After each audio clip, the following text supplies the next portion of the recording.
next question has to do with why entrepreneurship. And I'll add a little bit to that. When I first became familiar with Mayanette Institute, I thought of it as an environmental stewardship program. But there's an interesting entrepreneurship component. So, Erica, could you talk a little bit about how and why you overlaid that on top of your work with the environment? The entrepreneurship piece actually came as a surprise to me, because we have been working to rescue the knowledge about the Maya nut for consumption, for family consumption of the nut, to improve the family diet and reduce chronic malnutrition, because there's, in Guatemala, for example, over 50% of the kids under 5 are chronically malnourished. So that was our original goal, was they would produce Maya nut and eat it to have better food security. Well, all of a sudden these women started coming up with these products that they wanted to make and sell, and they became, out of the 1,000 villages that we've trained, or about 1,100 villages we've trained, about 5% of them have wanted to do something entrepreneurial with Maya nut and produce it to sell. So it's not everyone that's an entrepreneur, as everyone knows. Or we have that saying that entrepreneurs aren't made, they're born. So it kind of comes naturally to some women, and they see the Maya nut as an opportunity for them to create a business and not only produce food, but also create income for their family.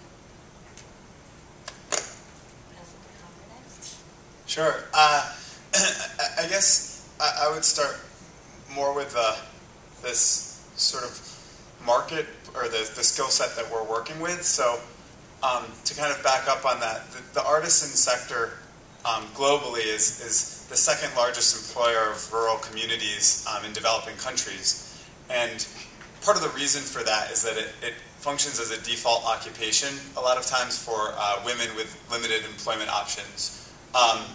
It also tends to embrace things like more flexible schedules, working from home, certain areas like that. So in approaching the artisan sector, we were looking at a skill set that these women already had. They were already artisans. What they lacked was a marketplace. And so in terms of entrepreneurship, the goal was really to bring them together. They had that kind of entrepreneurial spirit already. They had the skill set required, so it was sort of fostering that innate sense and learning how to kind of build a business from that. And part of it has been working together, as a business that has many entrepreneurs, and that's where we get into, the cooperatives we work with are anywhere between 25 women and 200 women. And so, yes, in a sense, they're all entrepreneurs, but in a lot of sense, some of the leaders are perhaps more entrepreneurial at this point, and some of the other women are more akin to employees within that framework.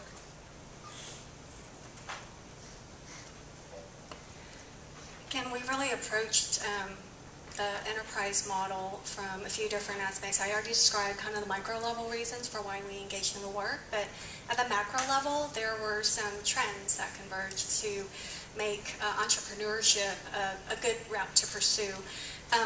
In the U.S., about 88% of all businesses are considered micro-businesses or micro-enterprises, and that's typically defined as those who employ 5 or fewer people. So a lot of these homegrown, mom-and-pop shops and literally doing it at home kind of work. And so in domestic context, it really has been shown to be a useful tool for what they call an income patch. So they can be working outside, but still not making enough to make all their ends meet. And so this very flexible schedule, as Connor had referenced, and also banking on skills that I already had, seemed a pretty good start for these ladies. But the other interesting thing that I've been following informally, and if I ever get my PhD in sociology, this could be my thesis topic, but I think that there are a lot of parallels or commonalities between refugees and entrepreneurs. So, as a refugee, you are a survivor, right? You have survived war, you have survived the refugee camps. You're a risk taker. You decide to make that leap and go to a country that's completely foreign to you to start a new life over for yourself and your children. you definitely persevere beyond all odds. And I think those are some traits that make for a good entrepreneur. Someone who really can fall down even if their business fails and start something else up without, skipping a beat. So there's a phrase that I love, and I'm sorry I don't know who to attribute it to, but you can Google it in your smartphones and tell me by the end of the talk, that goes, you can't wring your hands and roll up your sleeves at the same time. And for us, these women chose to roll up their sleeves. They had the cards stacked against them. They arrived here with little to nothing, but they didn't sit around waiting. They did for themselves and joined in this effort. We do recognize that not all of them are going to become entrepreneurs outside of the cloth, but we do believe that developing entrepreneurial skills will help them and be an asset for them regardless of what jobs they do go on to pursue.